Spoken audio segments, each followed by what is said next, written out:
Assalamualaikum warahmatullahi wabarakatuh. Selamat siang, salam sehat, salam bahagia, dan salam sejahtera untuk kita semua. Kepada yang terhormat Bapak Kepala Sekolah, Bapak Budi Prasetyo Sugeng Santoso, SPD MPD. Kepada yang terhormat Bapak Ibu Wakil Kepala Sekolah UPT Satuan Pendidikan SMP Negeri 2 Blitar. Yang saya hormati Bapak Ibu Guru serta staf UPT Satuan Pendidikan SMP Negeri 2 Blitar. Yang pertama-tama, marilah kita panjatkan puja dan puji syukur atas kehadiran Allah Subhanahu wa Ta'ala yang selalu senantiasa melimpahkan rahmat, taufik serta hidayahnya. Pada kesempatan yang berbahagia ini, kita masih diberikan nikmat sehat, nikmat rezeki, sehingga kita masih dipertemukan dalam kegiatan pengibasan diseminasi budaya positif dalam keadaan sehat walafiat. Tak lupa sholawat serta salam semoga tetap tercurahkan kepada junjungan Nabi kita, Nabi Agung, Nabi Muhammad SAW, karena berkat beliaulah kita dapat menikmati kehidupan yang penuh dengan kemuliaan ini. Untuk mempersingkat waktu, perkenankan saya sebagai pembawa acara untuk membacakan susunan acara kali ini. Yaitu yang pertama pembukaan, yang kedua doa, yang ketiga menyanyikan lagu Indonesia Raya, yang keempat sambutan dari Bapak Kepala Sekolah, yang kelima pengimbasan materi diseminasi budaya positif beserta umpan balik, dan yang terakhir penutup. Untuk mempersingkat waktu, marilah kita buka acara hari ini dengan doa yang akan dipimpin oleh Bapak Yuni Susianto SPD. Kepada beliau waktu dan tempat kami persilakan.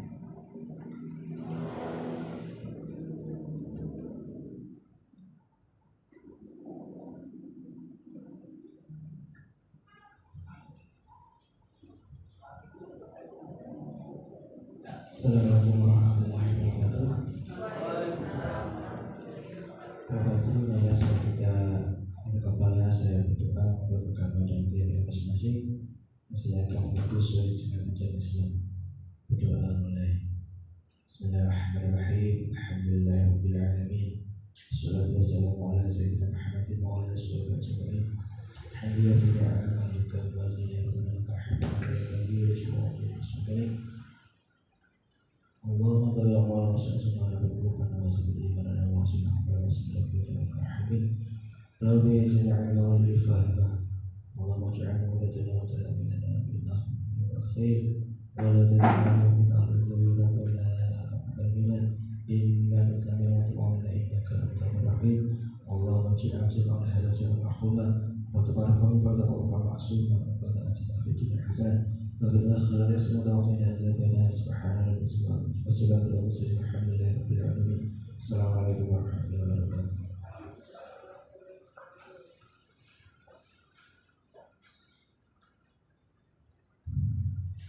Alhamdulillah, semoga dari doa bersama kegiatan pagi hari ini dapat berjalan dengan lancar. Amin, amin ya rabbal alamin. Acara selanjutnya yaitu menyanyikan lagu Indonesia Raya yang akan dipandu oleh Ibu Nurul Purwandari SSI MPD. Kepada beliau kami persilahkan.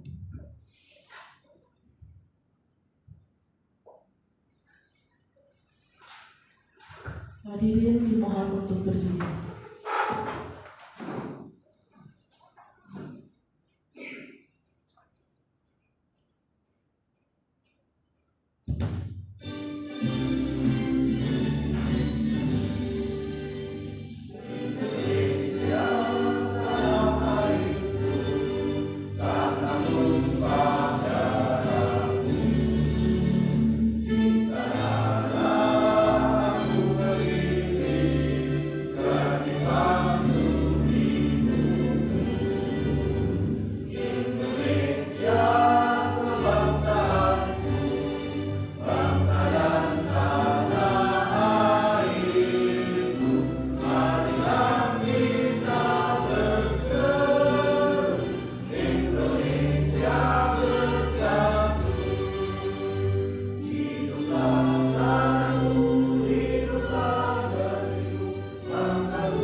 Hadirin dimohon untuk duduk kembali.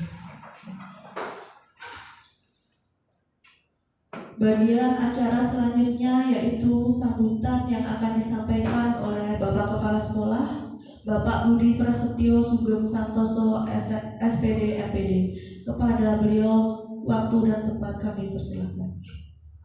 Terima kasih Ibu Mega selaku MC pada kegiatan diseminasi calon guru penggerak bersama Pak Siswo ini guru agama Kristen dengan tema diseminasi budaya positif. Itu ya Pak Sid ya. Bismillahirrahmanirrahim. Assalamualaikum warahmatullahi wabarakatuh. Yang kami hormati Bapak Siswo Hartoyo, SPD STH, calon guru penggerak SMP Negeri 2 Kota Blitar.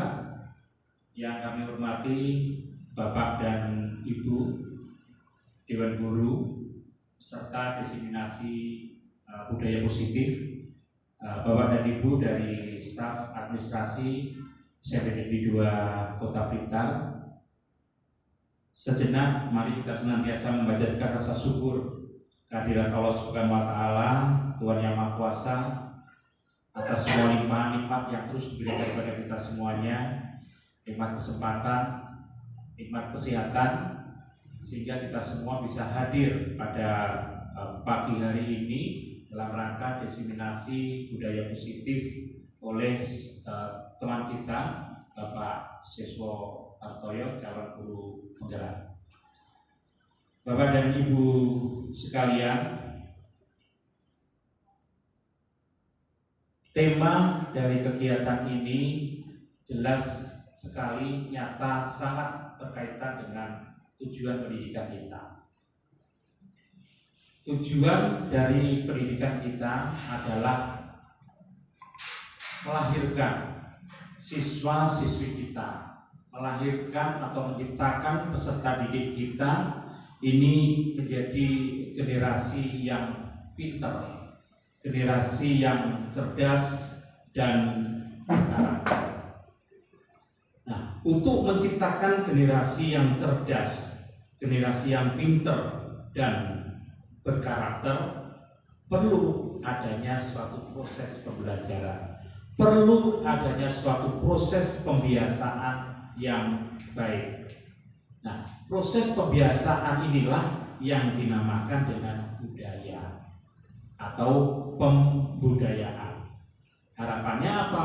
Dengan pembudayaan yang baik, siswa kita menjadi berprestasi, siswa kita menjadi berkarakter. Sehingga tujuan kita bersama untuk menciptakan generasi yang memiliki profil pelajar Pancasila, insya Allah nanti akan bisa terwujud dengan mengimplementasikan budaya-budaya positif yang ada di SMP Negeri 2 Blitar. Ini kesempatan yang luar biasa sekali. Mudah-mudahan nanti akan tumbuh dan berkembang budaya-budaya positif yang lainnya yang akan dikembangkan oleh Bapak dan Ibu guru penggerak yang ataupun calon guru penggerak SMP Negeri 2 Kota Blitar. Jadi semakin banyak guru penggerak nanti dari SMP Negeri 2 Kota Blitar ini, semakin mempercepat terciptanya generasi-generasi yang memiliki profil pelajar Pancasila. Banyak budaya positif yang kita miliki itu ya Pak Seja. Ada budaya 5S, senyum, salam, sapa, apa lagi? Kemudian ada juga budaya bersih, SCGC, yang kita laksanakan setiap hari Sabtu. Kemudian juga ada literasi, budaya literasi, serta juga ini budaya adiwiyata, budaya lingkungan yang bersih. Ini luar biasa sekali. Nah, ini program-program sekolah yang mungkin nanti bisa kita kembangkan sebagai pembiasaan yang baik untuk melahirkan generasi-generasi yang berakhlak mulia, generasi yang tangguh, bertakwa kepada Tuhan Yang Maha Esa, cinta lingkungan, cerdas dan berkarakter itu. Dan mudah-mudahan nanti dengan kegiatan diseminasi ini nanti semakin banyak budaya-budaya positif yang nanti akan lahir, yang akan bisa kita terapkan dalam mendidik dan mendidik, membimbing anak-anak kita menjadi generasi yang sama-sama kita harapkan. Begitu Bapak dan Ibu, sebagai pembuka untuk kegiatan diseminasi budaya positif di SMP Negeri 2 Kota Blitar yang hari ini nanti akan disampaikan oleh sahabat kita, teman kita, calon guru penggerak Bapak Siswo Hartoyo. Dan saya selaku Kepala SMP Negeri 2 Kota mengucapkan terima kasih atas dukungan dari Bapak Ibu semuanya, ada Pak Edi, Pak Bagus, Pak Romi, Pak Yudi, Pak Bagus, Pak Mas Angga, dan Bu Guru dan semua teman-teman yang terus mensupport dan mendukung teman-teman kita untuk sukses melalui program guru penggerak. Itu Pak Sis, selamat mengikuti program calon guru penggerak ini. Selamat melaksanakan diseminasi budaya positif, semoga memberikan keberkahan bagi dan manfaat bagi kita semuanya, warga belajar SMP Negeri 2 kita. Demikian yang kami sampaikan dengan mengucapkan Bismillahirrahmanirrahim. Diseminasi budaya positif yang akan disampaikan oleh sahabat kita Bapak Siswo Hartoyo kami nyatakan dibuka dan dimulai. Terima kasih. Assalamualaikum warahmatullahi wabarakatuh. Terima kasih atas sambutan yang diberikan oleh Bapak Budi.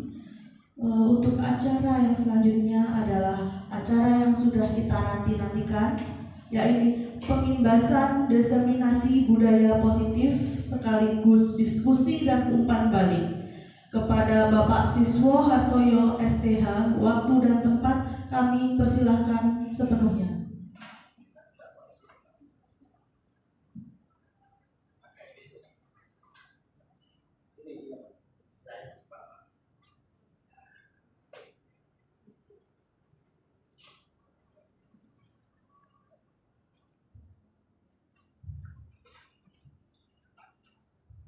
Assalamualaikum warahmatullahi wabarakatuh. Waalaikumsalam. Salam, salam damai sejahtera dan salam bahagia untuk kita semua. Kita bersyukur pada Tuhan Yang Maha Esa karena kita bisa bersama-sama pada pagi hari ini untuk bersama-sama.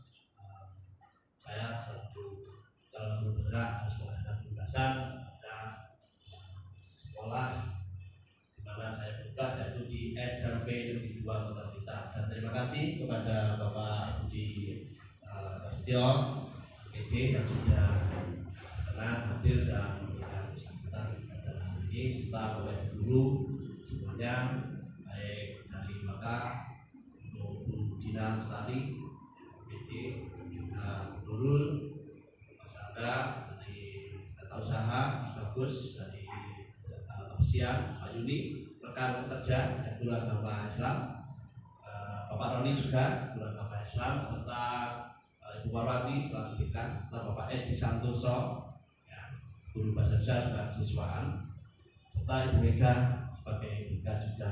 Terima kasih. Dan pada pagi hari ini pengimbasan modul 1.4 tentang budaya positif. Di sini materi ada budaya positif. Dan nilai yang berdasarkan besar, teori motivasi, hukuman, dan penghargaan serta restitusi. Next. Nah, menurut KHD atau Ki Hajar Dewantara menyatakan bahwa kita ambil dalam kehidupan ini, di dalam mendidik anak-anak kita adalah sebagai petani, di mana hakikat dan kewajibannya sebagai seorang pendidik itu menanam padi, hanya dapat menuntut tumbuhnya padi. Ia dapat memperbaiki kondisi tanah, memelihara tanaman padi, memberi pupuk air, dan membasmi ulat-ulat atau jamur yang mengganggu hidup tanaman padi dan lain sebagainya. Nah, sekolah di sini diibaratkan sebagai tanah tempat bercocok tanam, sehingga guru harus mengusahakan sekolah jadi lingkungan yang menyenangkan, menjaga dan melindungi mulai dari hal-hal yang tidak baik. Nah, kita bersyukur SMP Negeri 2 ini terbaik di Kota Blitar. dengan Bapak Ibu guru yang berkompeten, tenaga pendidikan yang berkompeten, saling bekerja sama, berkolaborasi satu dengan yang lain. Oke, monggo Pak Budi. Oke, monggo. Oke, saya teruskan ya. Ada salah satu tanggung jawab sebagai seorang guru adalah bagaimana menciptakan suatu lingkungan positif yang terdiri dari warga sekolah yang saling mendukung, belajar, saling bekerja sama sehingga tercipta kebiasaan-kebiasaan baik dan pada akhirnya karakter-karakter dari kebiasaan yang baik akan membentuk sebuah budaya positif. Seperti yang kita lakukan pagi saya bersama Bapak Ibu guru di depan juga menyambut anak-anak. Anak-anak kita berikan senyuman, sapa, ada hal-hal yang seragam tidak cocok, yang kurang pas, ya menghormati ini tolong diperbaiki bahwa dari luar tadi ya dasi dan sebagainya. Nah kita hari ini akan bersama-sama untuk disiplin positif dan nilai-nilai kebajikan universal. Nah mohon Bapak Edi ya ke depan, Bapak Edi ya Bapak Edi, saya kasih kertas kecil, silakan dituliskan barang yang sangat berharga disayangi, dituliskan di situ. Monggo dituliskan. Ya, berharga boleh dituliskan. Monggo. Sering. Karena Edi ini suka kambing, ya ternak kambing ya. Saya kambing, ya kan? Dilipat, genggam sahabatnya. Gerak pakai tangan kanan tadi. Saya mohon ini nanti diberikan kepada ini mau dirayu dulu, minta tolong Budina rayu Pak.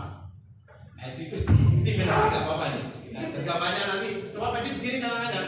Monggo Budina, dirayu Budina. Silakan. Saya nggak pernah ngerayu ya. Nah, Tugasnya suami soalnya Pak. Ini sekolah ini ya.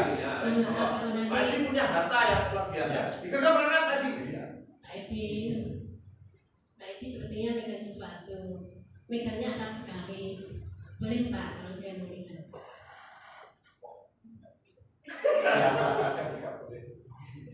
Kenapa Pak?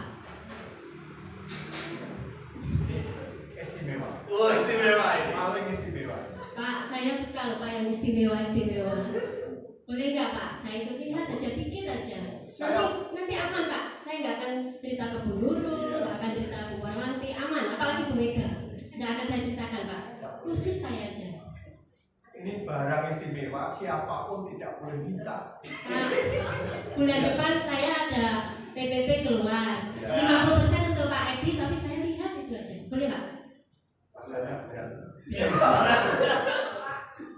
Pak, kalau nggak boleh nanti di jalan tak cegat Pak. Tak cegat loh Pak, tak paksa loh. Gimana Pak? Wah, ini nanti apabila saya berikan, ini saya repot karena tidak ada yang bantu saya satu. Saya bantu Pak, saya siap repot Pak. Ini membantu saya yang paling istimewa ya hanya ini, tidak boleh diminta. Berarti tidak boleh tuh Iya. Terus Pak siswa saya menyerah, Pak Edi loh saya beri 50% TPP. Nah, disepakkan sama dulu Pak Edi. Nah, sekarang Budina. Silakan Bu, kasih harga Bu. Jangan ada hal yang tahu. Biar dirayu sama Pak Edi kan dicoba. Bisa. Dipegang apa Bu? Enggak. Budina.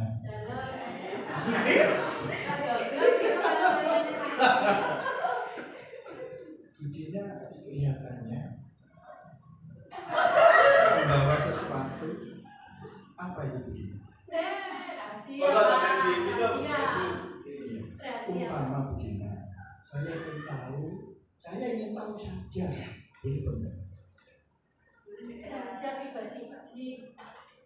Pak Edi nggak boleh, Pak siswa nggak boleh, Pak Budiansa juga nggak boleh. Pak Wali aja nggak boleh Pak. Gini aja. Saya ingin tahu, hanya tahu saja nggak akan mengambil. Pama saya ganti, mintanya Budina itu apa saya berikan? Ini berhubungan dengan kehormatan kehidupan saya Pak. Jadi nggak boleh Pak, meskipun hanya tahu. Bahaya sekali Pak, ini rahasia sekali. Sedikit saja betul ya. Hanya melihat saja saya nggak akan. Maaf ya Pak ya, tetap nggak boleh, meskipun sedikit. Masa nggak kasih pada saya? penting dari apapun itu lebih penting. Pikir aja. Pikir aja, belum tahu apa-apa. Orang hilang itu. Pak, saya simulasi kita nggak boleh. Pak. Hilang mosok. Nggak boleh, Pak. Nggak boleh.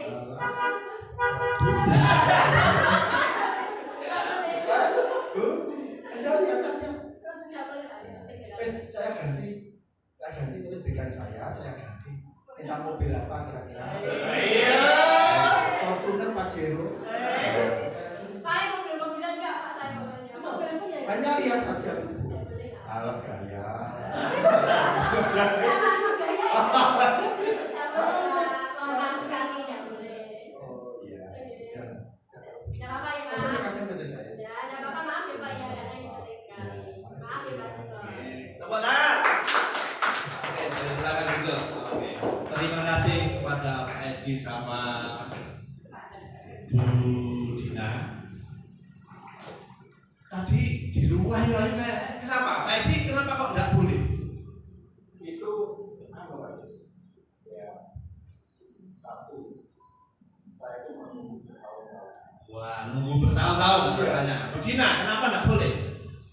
Bagi saya kalau rahasia privasi itu saya tidak bisa. Nah, dirayu pakai mobil Pajero dan sebagainya. Tetap kukuh. Kenapa? Karena yang bisa mengontrol adalah diri kita sendiri. Itulah Bapak Ibu. Ya, ini yang harus kita makan dari diri kita. Nah, ada teori kontrol menurut Dr. William Fraser, psikiater dan pendidik. Dalam kontrol teori yang kemudian hari berkembang dan dinamakan choice theory, menuliskan beberapa miskonsepsi tentang makna kontrol. Yang pertama adalah ilusi guru mengontrol murid. Ya, ilusi guru mengontrol murid pada dasarnya kita tidak dapat memaksa murid, Bapak Ibu, untuk membuat sesuatu jikalau murid tersebut memilih untuk tidak melakukannya. Walaupun tampaknya guru sudah mengontrol perilaku murid, hal demikian terjadi karena murid sedang mengizinkan dirinya dikontrol. Saat itu bentuk kontrol guru menjadi kebutuhan dasar yang dipilih murid tersebut. Nah, teori kontrol ini menyatakan bahwa semua perilaku memiliki tujuan bahkan terhadap perilaku yang tidak sesuai. Jadi setiap murid itu melakukan sesuatu itu pasti ada tujuannya. Apalagi anak-anak kita ini anak-anak yang mencari pengakuan atau jati diri. Ya. Oke, next. Nah, ilusi yang kedua bahwa semua penguatan positif efektif dan bermanfaat. Karena penguatan positif atau bujukan ya, dalam bentuk-bentuk kontrol, ya, segala usaha untuk mengaruhi murid agar mengulangi suatu perilaku tertentu adalah suatu usaha untuk mengontrol murid tersebut dalam jangka waktu tertentu. Nah, kemungkinan murid tersebut akan menyadarinya dan mencoba untuk menolak bujukan kita, atau dia jadi murid tersebut menjadi tergantung pada pendapat sang guru untuk berusaha. Next. Yang ketiga, ilusi bahwa orang dewasa memiliki hak untuk memaksa. Kita boleh memaksa nggak, Bapak Ibu? Nggak boleh. Tadi di puasa-puasa sampai di coret nggak boleh. Ya, ini ya. Banyak orang dewasa percaya bahwa mereka memiliki tanggung jawab untuk membuat murid-murid itu berbuat hal yang tertentu. Apapun yang dilakukan dapat diterima selama ada sebuah kemajuan dan sebuah pengukuran kinerja. Nah, pada saat itu pula orang dewasa akan menyadari bahwa perilaku memaksa tidak akan efektif untuk jangka waktu panjang dan sebuah hubungan permusuhan akan terbentuk. Jadi kalau dipaksa mereka akan dendam gitu ya. Yang keempat, ilusi bahwa kritik dan membuat orang merasa bersalah dapat menguatkan karakter. Ini menggunakan kritik dan rasa bersalah untuk mengontrol murid menuju pada identitas gagal. Jadi kritik disalahkan terus dengan akan stres ya. Dan di mana bahwa mereka sedang melakukan perilaku ini karena seringkali guru cukup menggunakan suara halus untuk menyampaikan pesan negatif ini. Kita dapati ya anak kita kalau belajar dia tidur ya, itu bahkan masih pagi ya, dia tidur jadi pendekatan. Nah, ada perubahan paradigma atau stimulus respon teori kontrol atau teori pilihan, bagaimana seseorang bisa berubah dari paradigma stimulus respon pada pendekatan teori kontrol. Sini ada stimulus respon, kita mencoba mengubah orang agar berpandangan sama dengan kita. Nah, dari kontrolnya kita berusaha memahami pandangan orang lain tentang dunia. Setiap orang pasti punya pandangan ya. Nah, kita mencoba untuk melakukan dari kontrol ini memahami pandangan orang lain. Yang kedua, perilaku buruk dilihat sebagai suatu kesalahan. Teori kontrolnya, semua perilaku memiliki tujuan. Ya, anak bolos itu ya kemarin di kelas wali kelas saya Pak Dini waktu perdana tidak masuk. Nah ini perlu pendekatan memang ada tujuannya, ya perlu pendekatan. Ya. Orang lain bisa mengontrol saya, hanya Anda yang bisa mengontrol diri Anda sendiri. Saya bisa mengontrol orang lain, Anda tidak bisa mengontrol orang lain. Kita tidak bisa, karena setiap orang punya kemauan dan tujuan pandangan. Pemaksaan ada pada saat bujukan gagal. Ya. Kolaborasi dan konsensus menciptakan pilihan-pilihan baru bekerja sama dengan orang lain. Yang terakhir adalah model berpikir menang atau kalah. Ya. Jangan terkontrol berpikir menang atau win-win solution. Next to. Nah, dalam rangka menciptakan budaya positif, ya salah satu strategi yang perlu kita tinjau kembali adalah penerapan disiplin sekolah kita. Apakah telah efektif? Apakah masih perlu ditinjau kembali apa yang sesungguhnya arti dari disiplin itu sendiri? Kalau kita mendengar kata disiplin, dalam benak kita itu apa, Bapak Ibu? Yang ada? Pasangan. Karena disiplin, perlu disiplin. DTU, aturan, hukuman. Ya.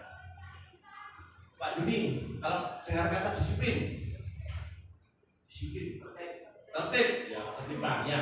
Disiplin sendiri berasal dari bahasa Latin disiplina yang artinya adalah belajar, ya, belajar. Makna asal dari kata ini berkorelasi dengan disiplin diri dari murid-murid Sokrates dan Plato. Nah, disiplin diri ini buat orang menggali potensinya menuju sebuah tujuan apa yang dia hargai. Nah, ini ada belajar, ya, yang diterapkan di dalam kehidupan manusia. Namun dalam budaya kita, kata disiplin telah berubah menjadi sesuatu yang dilakukan seseorang pada orang lain untuk mendapatkan kepatuhan. Ya. Kecenderungan umum adalah menghubungkan kata disiplin dengan ketidaknyamanan, bukan dengan apa yang kita hargai atau pencapaian suatu tujuan mulia. Ini belajar. Ya, ini kalau kita disiplin setelah tahu, oh ternyata ini ya. Ada nilai-nilai kebajikan universal. Ya, tentang makna disiplin positif yang dikemukakan oleh Ki Hajar Dewantara maupun Diana dosen, di mana kedua pakar pendidikannya mengartikan disiplin sebagai bentuk kontrol diri, yaitu belajar untuk kontrol diri agar dapat mencapai suatu tujuan mulia. Tujuan mulia di sini mengacu pada nilai-nilai atau prinsip-prinsip mulia yang dianut seseorang. Kita namakan nilai-nilai tersebut sebagai nilai-nilai kebajikan dan universal. Nilai kebajikan adalah sifat-sifat positif manusia yang merupakan tujuan mulia yang ingin dicapai setiap individu. Nilai-nilai tersebut bersifat universal dan lintas bahasa, suku, bangsa, agama maupun latar belakang. Yang kedua, dengan mengaitkan nilai-nilai kebajikan yang diyakini seseorang, maka motivasi intrinsiknya akan terbangun sehingga menggerakkan motivasi dari dalam untuk mencapai tujuan mulia yang diinginkan. Nah, nilai-nilai kebajikan yang ingin dicapai oleh setiap anak Indonesia kita dengar istilah sekarang yaitu profil pelajar Pancasila. Nah, ini profil pelajar Pancasila, rohnya di sini itu mengandung 6 dimensi. Ya, yang pertama adalah akhlak beragama, akhlak pribadi, akhlak pada manusia, akhlak pada alam, akhlak pada bernegara. Di sekolah kita ada agama Islam, agama Kristen, ada Katolik, ada yang beragama Hindu, ya, sesuai dengan agamanya masing-masing. Ya. Terus yang kedua mandiri, kesadaran akan diri dan situasi, ada regulasi diri. Yang ketiga bergotong royong, kolaborasi, kepedulian, bagi termasuk anak-anak pembiasaan satu besi, ya, CBC itu satu kepedulian, bergotong royong sesuai dengan tugasnya. Yang keempat adalah kreatif, ada gagasan orisinal, dan karya orisinal, luasan berpikir, ada bernalar kritis, memperoleh dan proses informasi, analisis dan evaluasi penalaran, dan refleksi dan evaluasi. Yang terakhir adalah berkebinekaan global, mengenal dan menghargai budaya, komunikasi dan interaksi antar budaya, refleksi dan tanggung jawab, berkeadilan sosial. Anak-anak melalui budaya yang ada, yang ekstrakurikuler di sekolah kita, yaitu ada tari, ya, ada karawitan, ya, ada jalanan. Ini adalah satu pengenalan budaya lokal. Nah, teori motivasi, hukuman dan penghargaan atau institusi di sini, ya. Yang pertama, teori motivasi perilaku manusia. Yang motivasi eksternal, yang pertama untuk menghindari ketidaknyamanan lingkungan. Nah, ini apa yang terjadi. Yang kedua, motivasi eksternal untuk mendapatkan imbalan dari orang lain atau institusi. Apa yang akan saya dapatkan apabila saya melakukannya. Dan yang ketiga adalah motivasi internal untuk menghargai diri sendiri. Saya akan menjadi orang yang seperti apa bila saya melakukannya. Next. Nah, Bapak diajar Jiwantara di sini kata merdeka itu artinya tidak hanya terlepas dari perintah, akan tapi juga cakap buat memerintah diri sendiri. Jadi kita cakap sebelum kita menerapkan orang lain, harus bisa menerapkan kepada diri kita sendiri. Ya. Nah, ini coba, ini ada perbedaan, ada hukuman dan konsekuensi. Kita tindakan dulu. Ini nanti mohon dijawab. Mencatat 100 kali di dalam buku kalimat saya tidak akan terlambat lagi karena terlambat ke sekolah. Ini hukuman atau konsekuensi? Hukuman. Ya. Hukuman, ya hukum, nulis 100 ya. Saya dulu pernah ya, SD tulis saya tidak akan mengulanginya lagi, sampai 100 sampai 500. Yang kedua, lari mengelilingi lapangan basket 2 kali karena terlambat hadir di sekolah. Hukuman. Murid diminta untuk push up 15 kali karena tidak menggunakan masker di sekolah. Hukuman. Menggantikan kertas tugas teman yang telah dicoret-coret, konsekuensi. Ganti ya. Membersihkan tumpah air di meja tulis karena tersenggol pada saat belajar, konsekuensi. Murid disuruh untuk mengenakan sepatu seharian di sekolah karena tidak mengenakan sepatu hitam,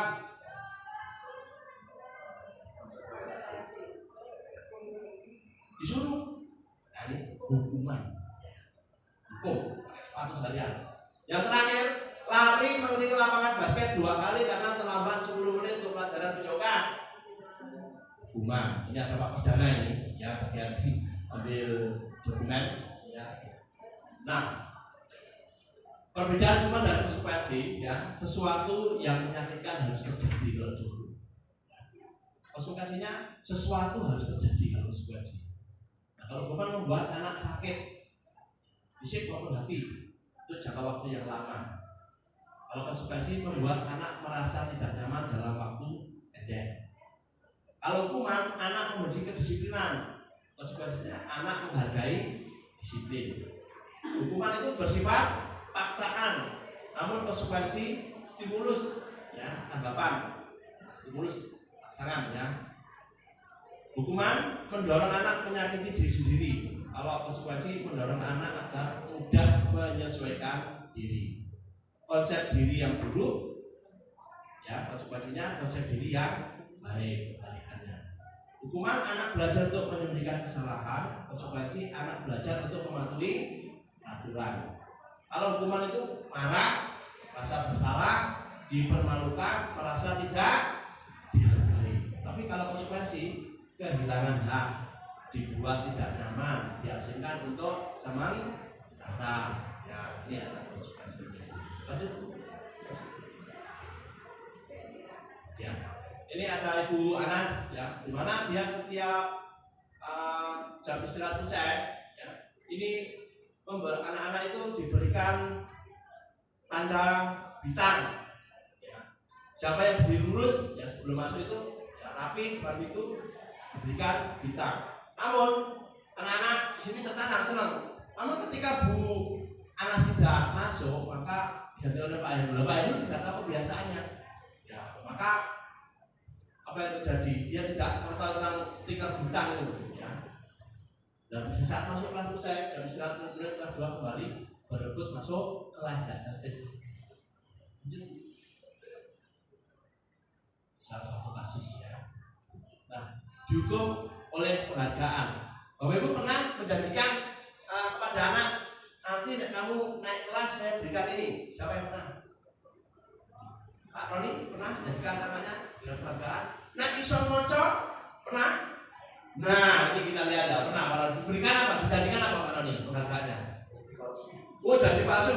Apa itu? Oh, apa? Janjinya apa waktu itu? Kita tahu, berikan mobil. Oh, sepatu. Ya, iya. Ini janji berikan. Nah, bahwa penghargaan berlaku sama dengan hukuman, Bapak Ibu. Saya juga pernah berlaku sama Pak Mami. Wah, penghargaan ini menyesatkan juga ini ya. Di rumah, dalam arti meminta atau membujuk seseorang melakukan sesuatu untuk memenuhi suatu tujuan tertentu dari orang yang meminta atau membujuk. Nah, dorongannya eksternal dan ada faktor ketergantungan. Nah, beberapa dampak dari pemberian penghargaan menurut Vicon, ya, pengaruh jangka pendek dan jangka panjang. Ya, ini pengaruhnya.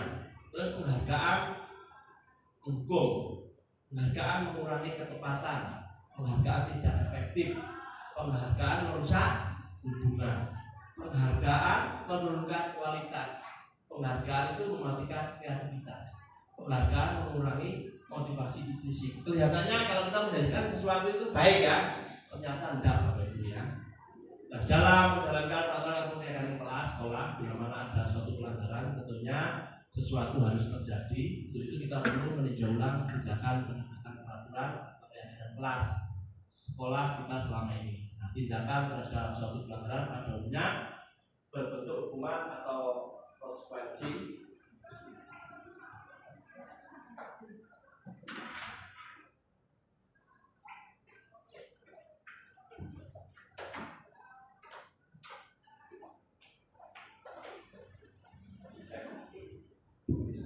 Cek.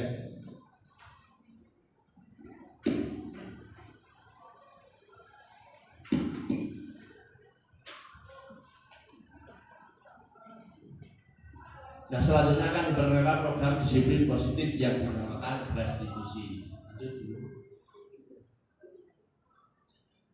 Nah, apa itu restitusi? Restitusi adalah proses menciptakan kondisi bagi murid untuk memperbaiki kesalahan mereka sehingga mereka bisa kembali pada kelompok mereka dengan karakter yang lebih kuat. Nah, restitusi juga merupakan proses kolaboratif yang mengajarkan murid untuk mencari solusi untuk masalah mereka dan membantu murid berpikir tentang orang seperti apa yang mereka ingin menjadi atau tujuan mulia dan bagaimana mereka harus memperlakukan orang lain. Nah, ciri-cirinya ini: satu, bukan untuk menebus kesalahan, namun untuk belajar dari kesalahan. Yang kedua, memperbaiki hubungan. Ketiga, tawaran dan bukan paksaan. Yang keempat, restitusi menuntut untuk melihat ke dalam diri. Yang kelima, restitusi mencari kebutuhan dasar yang mendasari tindakan. Yang keenam, restitusi fokus pada karakter bukan tindakan. Yang ketujuh, restitusi menguatkan. 8, restitusi fokus pada solusi. Dan yang 9, restitusi mengembalikan murid yang berbuat salah pada kelompoknya. Nah, ini ada garis gagal, hukuman, data sukses, ada disiplin, ada konsekuensi. Salah satu contoh, sesuatu yang menyakitkan harus terjadi, hukuman. Konsekuensinya sesuatu harus terjadi. Nah, restitusinya merupakan suatu pilihan. Lanjut. Nah, hukuman dampak pada murid itu marah, merasa bersalah, rendah diri, mengasingkan diri. Nah, konsekuensinya itu kehilangan hak, waktu jeda seorang diri, penahanan. Nah, restitusi, murid atau anak tidak kehilangan waktu namun bersemangat untuk memperbaiki diri.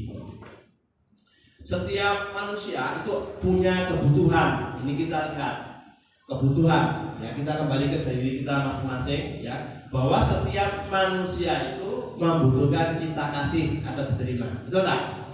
Ya, yang pertama diterima di keluarga, yang kedua di masyarakat, yang ketiga di lingkungan kita kerja.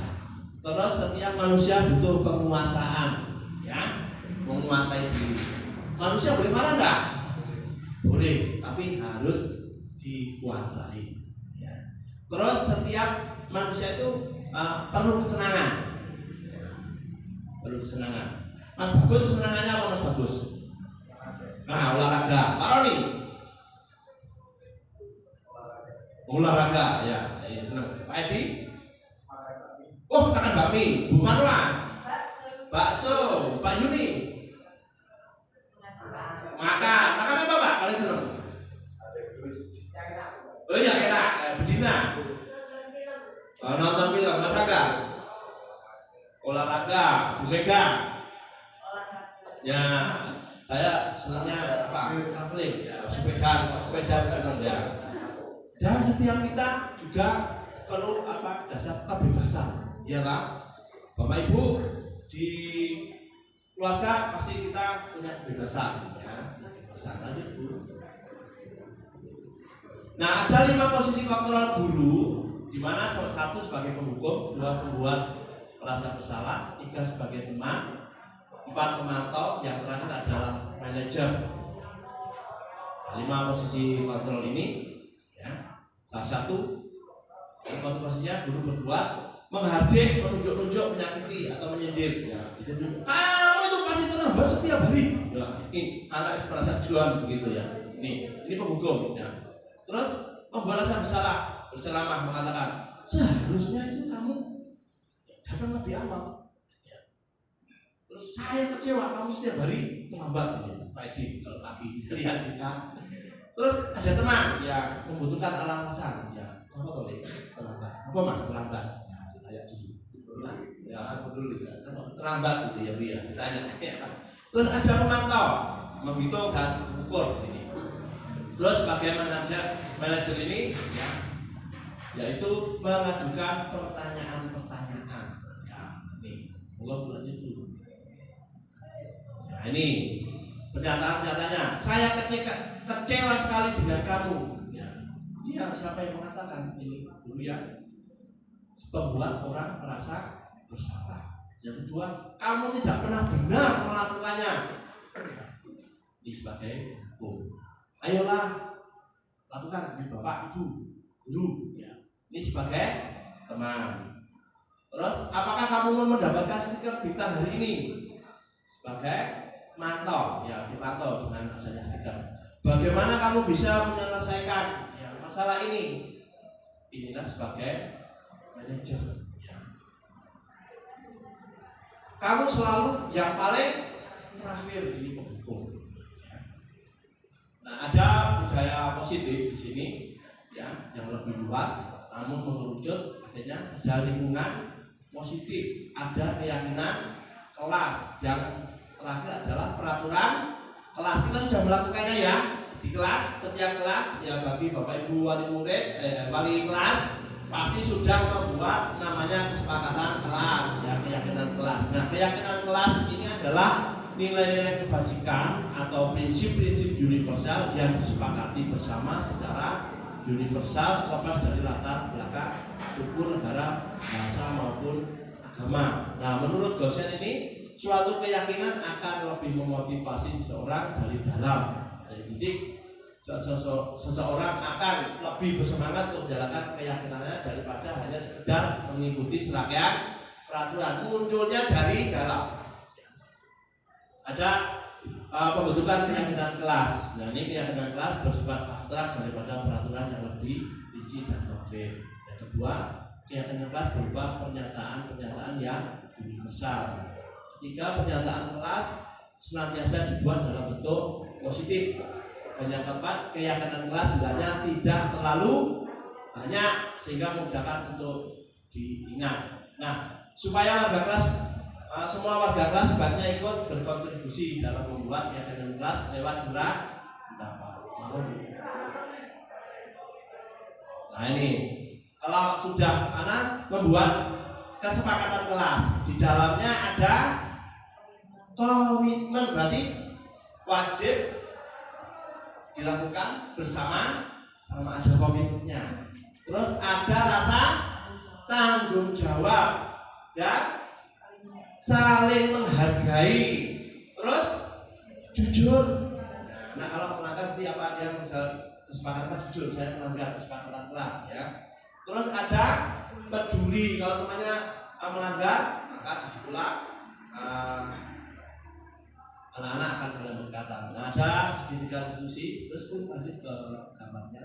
Nah ini yang dimaksud segitiga restitusi ya. Ada 3 tindakan di mana validasi tindakan yang salah ya, menanyakan keyakinan dan menstabilkan identitas. Yang pertama yang dilakukan ketika anak melakukan suatu pelanggaran ya, itu dia lakukan yaitu menstabilkan identitasnya dulu ya.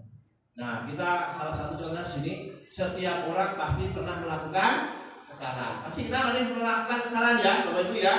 Nah ini dikembalikan identitasnya dulu. Nah kamu bukan satu-satunya orang yang pernah melakukan ini, yang kesalahan ini. Nah, setelah itu difasilitasi tindakan yang salah.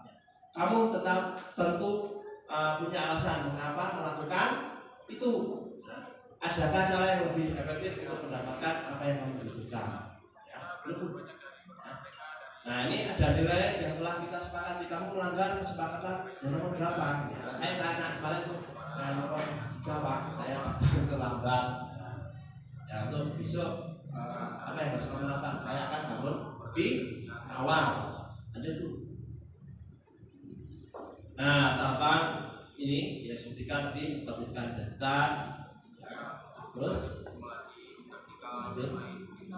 Yang kedua tadi validasi tindakan yang salah, dan yang ketiga adalah menanyakan keyakinan. Ya. Ini adalah tadi ada refleksi yang harus kita rasakan ya, setelah mendapatkan penugasan materi pagi hari ini. Perasaan saat ini adalah ya, perasaan Bapak Ibu bagaimana hari ini? Mas Angga, perasaannya bagaimana? Senang. Mas Bagus? Senang. Pak Roni? Senang ya. Nah setelah mengikuti materi pembebasan disiplin pada hari ini, saya jadi paham bahwa sebagai seorang guru kita harus menerapkan segitiga restitusi ya, memfasilitasi ya, menstabilkan identitas, memfasilitasi ya, dan menanyakan tujuannya. Nah, target saya selanjutnya adalah targetnya apa Bapak Ibu? Menciptakan budaya positif di sekolah kita masing-masing.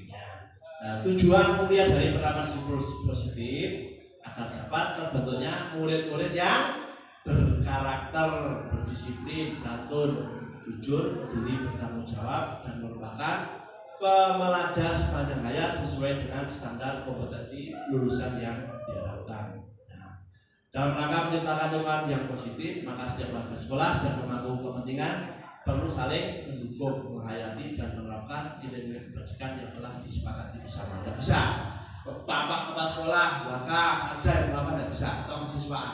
Seluruh warga sekolah, Bapak Ibu guru, ya, pemangku jabatan, serta tenaga kependidikan, ya, TU, ya, tenaga kebersihan. Makanya di sini berbagai elemen dihadirkan. Demikian Bapak Ibu, saya berterima kasih telah bersedia dan berkenan untuk bisa bersama-sama mendengarkan paparan atau penjelasan tentang budaya positif. Dan saya akhiri, assalamualaikum warahmatullahi wabarakatuh. Tuhan memberkati. Atur suwun.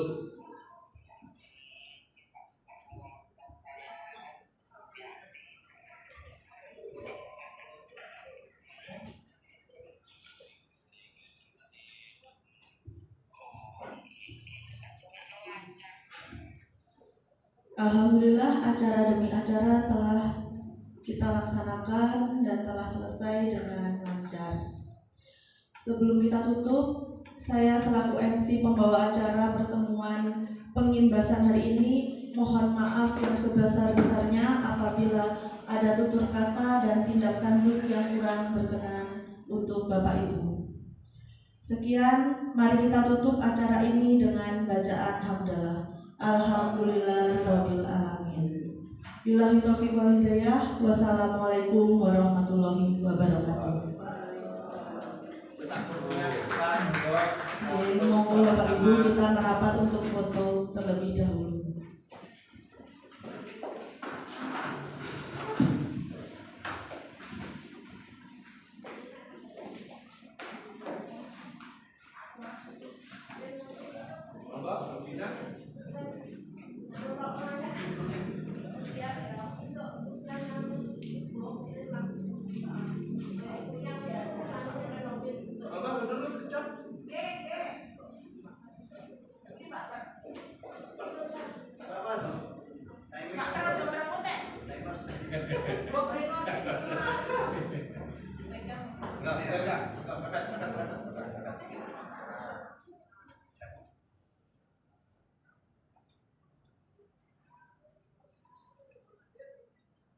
Satu, dua, tiga, bergaya. Selamat pagi, salam sejahtera. Saya Dina Lestari. Saya barusan mengikuti pengimbasan budaya positif dari CGP Angkatan 9 Bapak Siswo Hartoyo. Penjelasannya sangat jelas dan hal yang saya ambil dari penjelasan Pak Siswo adalah yang saya sangat tertarik, saya ingin praktekkan adalah restitusi. Karena selama ini saya paham tentang hukuman dan konsekuensi, tetapi untuk restitusi kebanyakan di SMP 2 guru BK yang melaksanakan. Jadi saya tertarik sekali ingin melaksanakan restitusi untuk kelas saya. Semoga Pak Siswo nanti sukses menjadi guru penggerak dan budaya positif di SMP 2 juga semakin baik. Terima kasih. Assalamualaikum warahmatullahi wabarakatuh. Selamat pagi. Saya Nurul Purwandari, guru SMP Negeri 2 Blitar. Alhamdulillah setelah saya mengikuti pengimbasan budaya positif yang disampaikan oleh Bapak Siswo Hartoyo, banyak hal yang dapat kami ambil dari pengimbasan ini tentang budaya positif. Kita juga setelah kami mengikuti, ternyata di SMP Negeri 2 sedikit demi sedikit sudah melaksanakan atau mengaplikasikan apa yang disebut dengan budaya positif, contohnya budaya tertib, budaya disiplin ataupun kepedulian terhadap lingkungan maupun sesama. Hal ini membuat kami termotivasi untuk lebih baik lagi melakukan budaya positif di SMP Negeri 2 Blitar. Terima kasih. Wassalamualaikum warahmatullahi wabarakatuh. Saya, nama Edi Santoso, telah mengikuti pengimbasan budaya positif dengan senang, mantap. Semoga ini bisa diterapkan di SMP 2 Negeri Blitar. Terima kasih.